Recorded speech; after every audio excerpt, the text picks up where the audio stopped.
Hey guys अस्सलाम वालेकुम। आज हम डिस्कस करने वाले हैं एक एग्जाम्पल को जो कि हमारे पास क्या है, चैप्टर नंबर 8 से रिलेटेड है। चैप्टर नंबर 8 हमारे पास ये क्या है, फर्स्ट ईयर फिज़िक्स का है। ठीक है, सो यहाँ पर हमारे पास एग्जाम्पल में कहा जा रहा है कि a block with a mass of 0.1 kg is attach to a spring.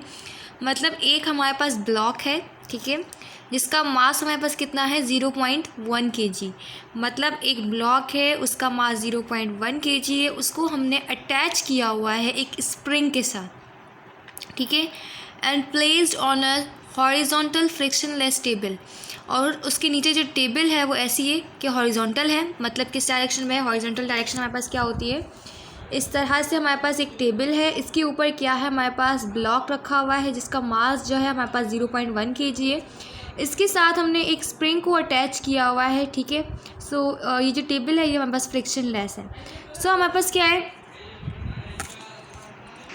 कि the spring is stretch 20 centimetre. ये जो स्प्रिंग है इसको ये क्या करेंगे, हम स्ट्रेच करेंगे। अगर मैं यहाँ से इसको खींचती हूँ, ठीक है, कितना खींचती हूँ, 20 सेंटीमीटर तक खींचती हूँ। और जो मैंने फोर्स अप्लाई की है, जिस फोर्स के साथ मैंने स्प्रिंग को खींचा है वो कितनी है, 5 न्यूटन की फोर्स है। सो हमसे पूछा जा रहा है कि इसका स्प्रिंग कांस्टेंट क्या होगा and find the characteristic frequency and period of oscillation when the mass is set in motion. ठीक है, सो एक तो हमने इसकी फ्रीक्वेंसी मालूम करनी है, पीरियड ऑफ ऑसिलेशन मतलब हमें इसका टाइम पीरियड मालूम करना है, और जो हमें फाइंड करना है वो इसका स्प्रिंग कांस्टेंट फाइंड करना है। So according to this question हमें 2 चीज़ें मालूम करनी है, बट इसके पार्ट 2 में हमारे पास कितनी है, 2 चीज़ें हैं। सो हमें मालूम है कि जब भी अब अगर हम डेटा बनाते हैं तो डेटा में पास एक मास गिवन है, ठीक है, जो कि कितना है 0.1 kg है। फोर्स गिवन है जो कि 5 न्यूटन है। इसके अलावा हमारे पास जो है स्प्रिंग को जब हमने स्ट्रेच किया हुआ है तो हमारे पास क्या है, एक्स गिवन है हमारे पास, ठीक है, डिस्प्लेसमेंट या फिर डिस्टेंस गिवन है हमारे पास जो कि कितना है 20 सेंटीमीटर है। हमें मालूम है कि हमारे पास जो फार्मूला होता है जो कि हम पढ़ते हैं वो क्या होता है, इस चैप्टर के अंदर जो फार्मूला हम पढ़ते हैं, फोर्स बराबर होती है हमारे पास वो के एक्स पे।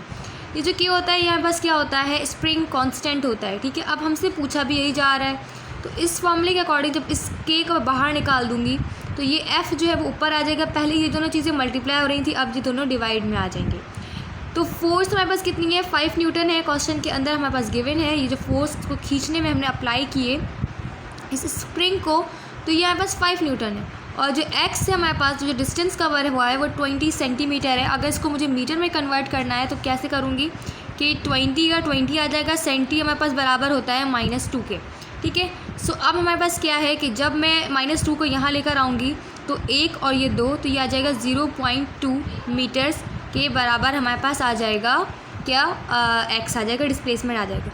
जब भी हम किसी भी चीज़ को, किसी भी जो हमारे पास नंबर होता है उसको 0.2 से डिवाइड करते हैं ना हम, तो वो अपना 5 टाइम्स हो जाता है।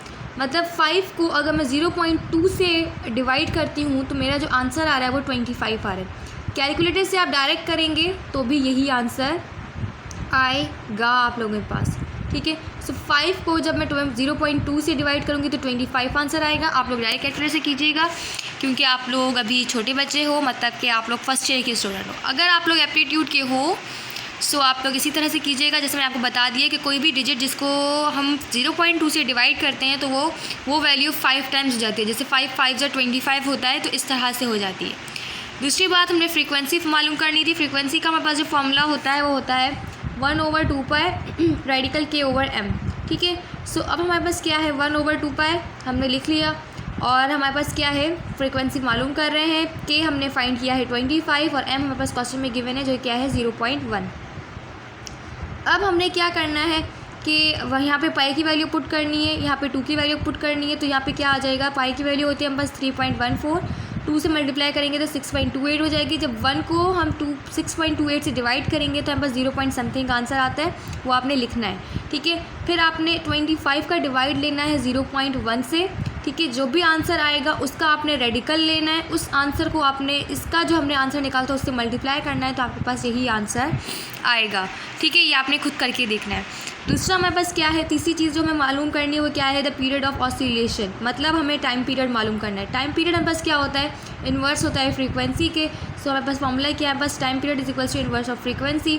तो जो हमारे पास टाइम फ्रीक्वेंसी आई उसका जो हमने उसको हम 1 से डिवाइड कर लेंगे तो हमारे पास आंसर ये आ जाएगा। और जो यूनिट होता है हमारे पास टाइम पीरियड का वो होता है सेकेंड। और इसके अलावा जो फ्रीक्वेंसी का यूनिट होता है वो होता है हमारे पास हर्ट्ज़। इसके अलावा जो हमारे पास जो स्प्रिंग कांस्टेंट है उसका जो यूनिट है वो न्यूटन पर मीटर है। कैसे है, फोर्स का यूनिट होता है न्यूटन, डिस्प्लेसमेंट का यूनिट होता है मीटर। जब ये मीटर ऊपर जाएगा तो ये पर में हो जाएगा, तो न्यूटन पर मीटर हमारे पास यूनिट हो गया किसका, न्यूटन पर मीटर हमारे पास यूनिट हो गया उसका स्प्रिंग कांस्टेंट का। सो ये हमारे पास फर्स्ट जो था वो न्यूमेरिकल था या एग्जाम्पल थी सॉल्व बुक की, वो हमने यहाँ पे डिस्कस की। आई होप ये आप लोगों को समझ आई होगी। अगर आपको मेरी वीडियो पसंद आई हो तो प्लीज़ इसे लाइक कीजिएगा, अपने फ्रेंड्स के साथ मेरी वीडियो को शेयर करना मत भूलिएगा। आई नो आज मैंने बहुत टाइम बाद वीडियो अपलोड की, अप्रॉक्सीमेट आई नो कि 1.5 वीक से भी ज़्यादा मुझे हो गया है मैंने वीडियो अपलोड किए। सॉरी उसके लिए आप लोगों से मैं मुआज़रत ख्वाह हूँ। दुआ में याद रखिएगा, अपना ख्याल रखिएगा। अल्लाह हाफ़िज़।